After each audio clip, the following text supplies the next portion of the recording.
You ever find yourself gaming way too much? You struggle to stay focused and sleep well after long gaming sessions? Well, if you're like me, this happens literally all the time. As a Destiny 2 player who has never even seen a blade of grass, I spend almost all day in front of the screen, which is why we've partnered with GMD to showcase their performance glasses. These glasses filter out blue light, which all electronic screens emit. Our eyes are overexposed to this light, which can lead to eye strain, loss of focus, and even trouble falling asleep. After trying GMD glasses though, I've noticed a huge difference. And not only that, they look stylish. They also only block specific harmful wavelengths of blue light that don't change how the game looks. So even if you're staring at Zavala all day long, he should look the same as always. So fellas, if you're interested, GMG is running a 40% holiday discount. So if you'd like to get a pair before Christmas or even buy them as a gift, now is the perfect opportunity. Once again, big shout out to GMG for sponsoring today's video. Guys, we have got to talk about this sidearm. This is the Tex Mechanica Sidearm that's dropping from the new dungeon here in Season the Seraph. By the way, we made a complete guide here on the Spire of the Watcher. If you're interested in doing that dungeon, feel free to check that guide out. With that being said though, I love this archetype of sidearms. And the fact that Bungie gave it to us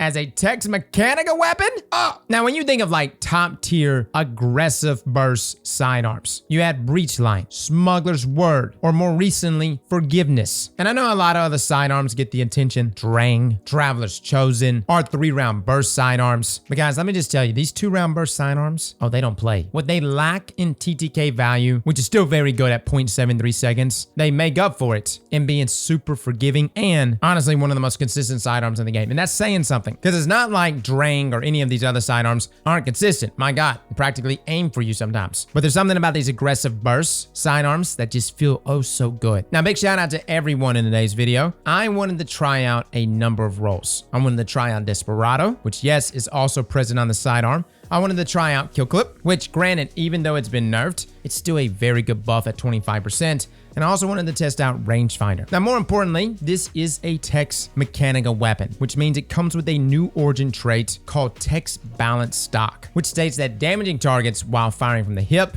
increases handling, reload speed, and movement speed while aiming down sights. Again, everything about Tex Mechanica really leans into that hip fire fantasy. And we even have an artifact mod this season called Sharpshooting. It only costs 1, and essentially increases the duration and effectiveness of the Tex Balance Stock origin trait and the Vice Stinger origin trait. Now, I do want to bring up that there is moments when you're going from the hip to aiming down sights. It appears to me that the game definitely is able to register whether or not you're truly firing from the hip, or in fact, if you're aiming down sights or beginning to aim down sights. Needless to say, if you're like, yo, I'm doing damage, but I'm also aiming down sights or beginning to aim down sights, and I'm noticing that perk is not jumping up on the left hand of my screen, it's because the game literally can register whether or not it's an actual hip fire shot. Now, is that perk noticeable? Well, I mean, it's some nice stat bumps for sure. I wouldn't say it's like game breaking or anything. I also don't think that it actually increases target acquisition, which it doesn't say that it does. But I think many of us, when we think of the hip fire accuracy that DMT possess or Last Word possess, I think we kind of assume here that the origin trait could also lean into that. So far, the benefits here are primarily in its stats, the handling, the reload speed, and of course the movement speed bumps that you get.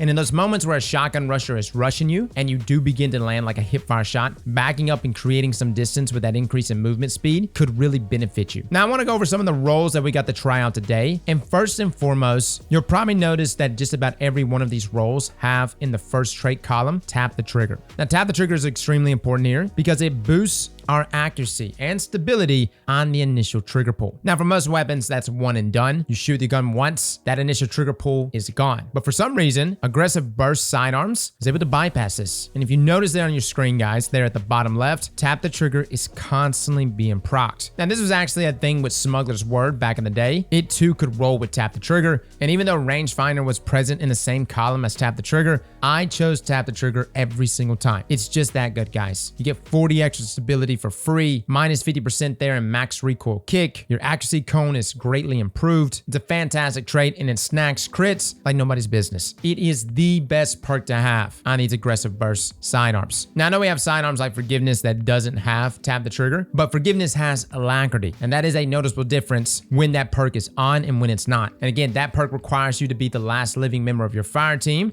or if you're running solo. Whereas our Tex Mechanica Sidearm here gives us that free target acquisition with every single trigger pull. And I put it on par with the likes of like Alacrity, guys. It's that good. Now, this particular roll actually had kill clip on it. This did elevate our damage. And again, these sidearms hit 45 damage per crit, 33 damage per body. And with kill clip, this actually picks it up to 41 damage per body and 56 damage per crit. They could pretty much two burst there with kill clip active. Granted, it could have easily done that last season, even at max resilience Guardians. But even with the 25% buff that you're getting from kill clip, you can still expect to get the kill in that two burst on Guardians, 7 resilience or less, and maybe even 8 resilience. We have some rounding of numbers here, but kill clip here on Liminal Vigil is very, very good. Now, the next roll I wanted to try was this one right here, which was essentially the same exact thing, except Desperado. Now, a couple things Desperado really has going for it. Its duration, it lasts for a very long time, and it increases our rate of fire. Now, again, optimal time to kill value for this sidearm is 0.73 seconds. With kill clip, which turns it into a two burst, which quite literally drops our TTK down to 0.37 seconds. It's ridiculously fast. Desperado, on the other hand, increases our rate of fire. Now, it doesn't quite pick us up an entire archetype to like a 450 round per minute sidearm, but somewhere around like that 420 mark, which brings our TTK value to about 0.57 seconds. Now, I know this is slower than the time to kill value that kill clip presents, but dude, there's just something about this sidearm when it has Desperado.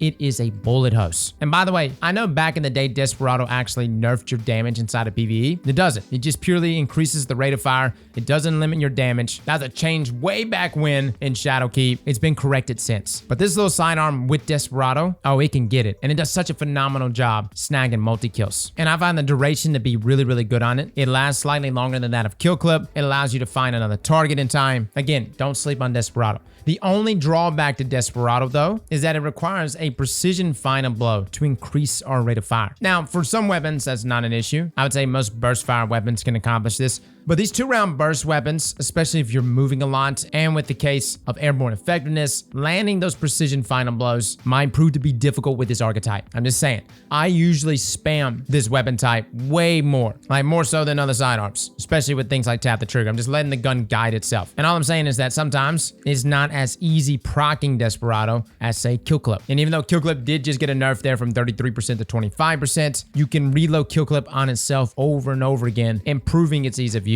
Overall, this was still a very fun role, and I really liked it inside of PvE, and I would probably be more inclined to use this role in PvE over the kill clip role. The other trait I would probably go for would be the surrounded role, but you can imagine like a Desperado headstone combo inside of PvE. Oh, spamming shots like mad, dropping crystals. Now, the final role that we got to play with was one of which I just wanted to stretch the range of this sidearm, and that's this one right here with rangefinder. Now, this one actually sits at about 73 range, which a 73 range aggressive burst sidearm with this zoom actually gives us a damage fall off range of about 16.65 meters. With rangefinder, though, it actually kicks it up to 18.32 meters. Now, this is impressive. Drang is arguably like the furthest reaching sidearm in the game, but of course it's been subsequently nerfed multiple times in its zoom. A max range roll on Drang doesn't even reach past 18 meters. So the fact that Vigil here, which has so much forgiveness, can outrange the likes of Drang now, that's impressive. Now, there are some issues with rangefinder on this roll that I found. Personally, I found that I was losing traction on targets when they got too close to me. And again, while aiming down sights, you're affecting that zoom with rangefinder. Granted, considering Tex Mechanica's origin trait here wants you to rely on hip firing, especially when a target is rushing you, I should probably rely on that more. All I'm saying is, I notice some drop off in consistency there with rangefinder. And we've seen this on other weapons before. On top of that, rangefinder has been nerfed a little bit, where outside of its optimal range, it doesn't have the aim assist scaler with it. With that being said though, when using controller with this roll, this tap the trigger rangefinder roll, it was fantastic. Matter of fact, I suggest all controller players, if you're looking for a dominant PvP sidearm, go with that roll. Rangefinder, tap the trigger, you'll be blown away. Now, I'm not saying that mouse and keyboard players can't take advantage of this, but personally, I would just do tap the trigger and a kill clip roll on mouse and keyboard. Now, I know a lot of people are saying, Cross, what about perpetual motion? That's present on this weapon. You haven't even mentioned it once. That gives you stability up front. Why even waste your time with tap the trigger? Well, I found that the weapon's handling is already really good. On top of that, tap the trigger boosts accuracy and it gives you 40 stability. And normally it's balanced out due to the fact that it's not constantly being procced, but on this aggressive burst sidearm, you see it at work. Perpetual motion, on the other hand, at 1 stack only gives you 5 stability, and at 2 stacks, which is still still very, very good. Gives you 15 stability and 15 handling. All I'm saying is that even though perpetual motion is normally the go-to choice, especially considering the fact that it also boosts reload speed, so it pairs well with perks like Desperado or even Kill Clip, I personally think it's outclassed by Tap the Trigger here, and the stats on Vigil here is already good in its reload and handling, and if you're taking advantage of that Tex Mechanica origin trait, you'll be boosting those perks anyways. Guys, this is a force to be reckoned with. This is by far a dominant sidearm. You're gonna see it inside of Crucible, and I would 100% put it up there with the best sidearms in the game. It's present in that kinetic slot. It opens up things in that energy slot. You wanna rock that Cloud Strike in that energy slot and pair with the sidearm, by all means you can. I feel like we have a lot of sidearms in our energy slots that are really, really good, but it's good to see that this sidearm right here can hang with the best of them, if not even exceed them. The only sidearm I have not tried here recently has been Traveler's Chosen. That one got a buff. They gave it surplus. And Traveler's Chosen is a phenomenal sidearm. So I'm not going to say that Vigil here is the best in slot kinetic sidearm, but it is very, very good. So guys, good luck. Again, we'll be reviewing all the weapons for the dungeon this weekend. If you did enjoy this video, a like is very much appreciated. And if you're new here, feel free to subscribe, guys. We cover everything in this game, man. So stick around. Fellas and ladies, thank you all for coming and watching. And as always, slap that like button like your mama told you right.